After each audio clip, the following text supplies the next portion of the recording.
అదేంటత్తయ్య అలా మాట్లాడుతున్నారు? శ్రీను ఏదో బిజినెస్ చేస్తాడు, శ్రీనుకి తోడుగా బిజినెస్ లో నేను హెల్ప్ చేస్తాను. ఇది మరీ బాగుందే. చేతిలో ఉన్న ఆస్తంతా తీసుకుపోయి ఇంకొకరి చేతిలో పెట్టి మేం రెక్కల కష్టం చేసుకుని బతుకుతావంటావేంటి? మేమేమైనా నిన్ను నీ అందాన్ని చూసి పెళ్లి చేసుకున్నావా ఏంటి? ఈ ఆస్తిని నమ్ముకుని బతుకుతున్నాం. అదేం కుదరదు. నాకు సగం ఆస్తి కావాల్సిందే. నువ్వేం చేస్తావో చెయ్యి. నా పేరు మీదైతే ఆస్తి రాయి.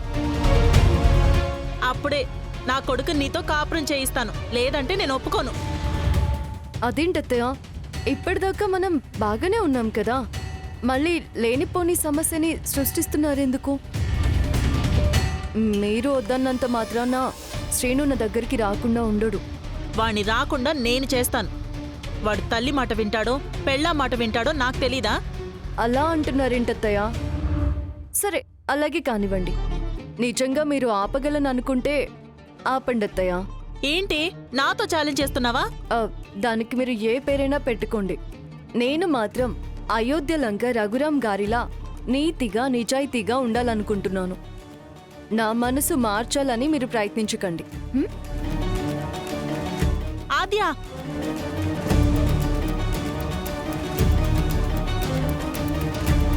చెప్తా దీని సంగతి.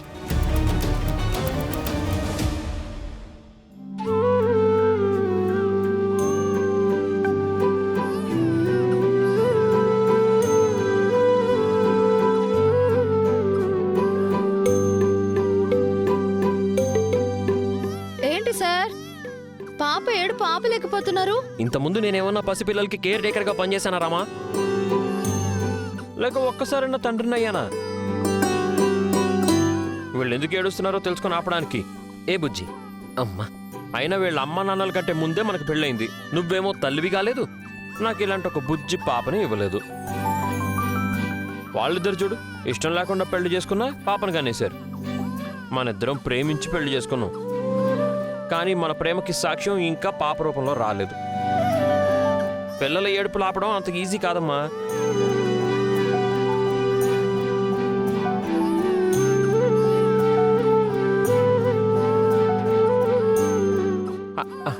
రమా, పాలు త్వరగా తీసుకుంట్రా.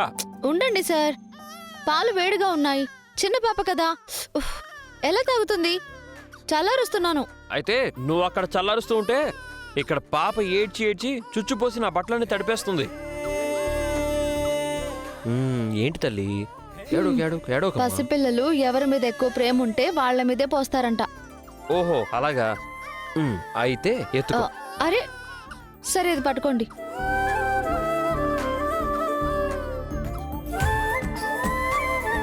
ఏమైందమ్మా, ఎందుకు ఏడుస్తున్నావు? ఏడోకమ్మా. చూడరామా, అరగంట నుంచి ఎన్నో ప్రయత్నాలు చేశాను, అస్సలు ఏడుపు ఆపడం లేదు. వీళ్ళ అమ్మ వస్తే తప్ప ఈ ఏడుపు ఆగేలా లేదు. దానికి అమ్మే కావాలా ఏంటి?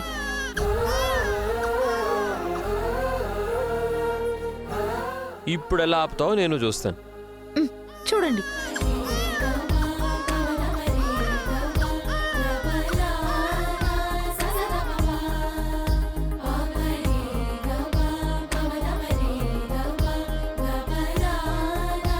రమా పాలు తాగుతుందా? బ్రహ్మాండంగా తాగుతుంది. ఇందాకెందుకు ఏడ్చింది మరి? ఏం చేసావు రామా?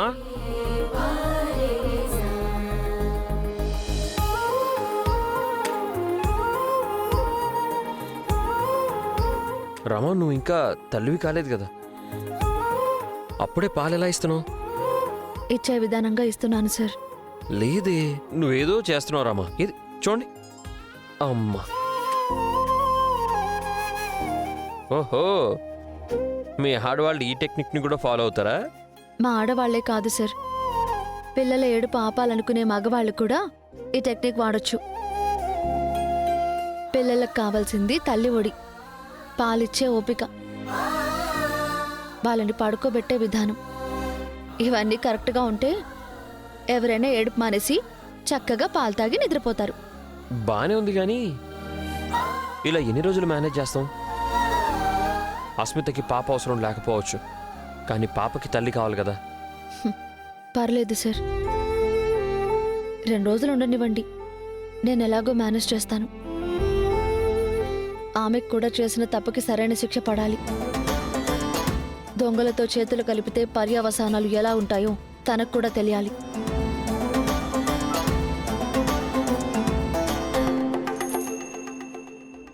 శ్రీను ఇంకా రాలేదేంటి? ఆద్యా. శ్రీను, అమ్మా, ఎక్కడికి నాన్న?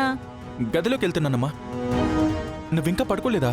అన్నయ్య నీకు ఒక ముఖ్యమైన విషయం చెప్పమని చెప్పాడురా. అది నీతో చెప్పాలని ఎదురు చూస్తున్నాను. ఏంటమ్మా అది? గదిలో ఆద్య ఉంది. పొలంలో ధాన్యం ఉంది కదా. ఉంటే ఏముందమ్మా, రేపొద్దున మాట్లాడుకుందాం. నేను ఇప్పుడు వెళ్తున్నా. అరే రే రే రే, ఆ ధాన్యానికి కాపలా ఉండాలంట. పాపం ఆద్య నా కోసం ఎదురు చూస్తుంది. రేయ్, ఈ రాత్రంతా మీ మావయ్య నిన్ను వెళ్ళి పొలం దగ్గర పడుకోమన్నాడ్రా. అమ్మా, నా మాట వినమ్మా. నేను రేపొద్దున వెళ్తానులే, ఓకేనా? రే రే రే, ఆగరా. దొంగలు పడేది రాత్రుళ్ళురా, పొద్దున్న కాదు కదా. పూలు వాడిపోతాయేమో. ఏంటి? ఆహాహా, ఏం లేదు.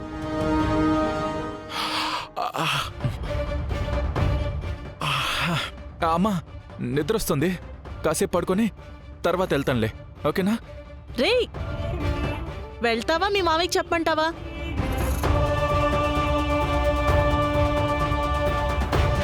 అన్నయ్య, అమ్మమ్మ, వెళ్తాను వెళ్తాను.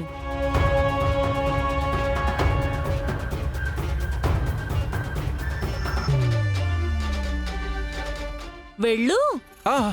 వెళ్తున్నా. మ్మ్.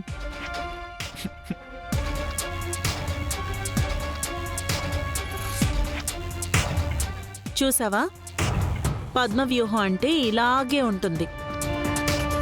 నా కొడుకుని నీ గది వైపు కూడా అడుగు పెట్టనివ్వలేదు. నా కొడుకు నా మాటే వింటాడు. All the best.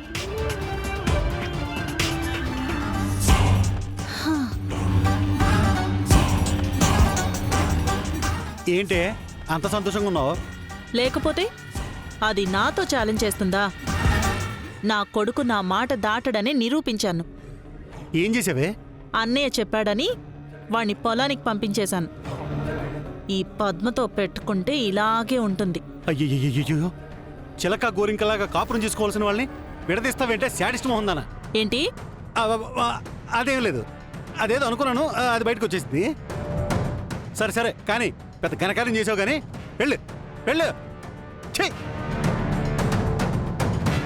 ఏదైతేనే జరగకుండా చేశాను కదా.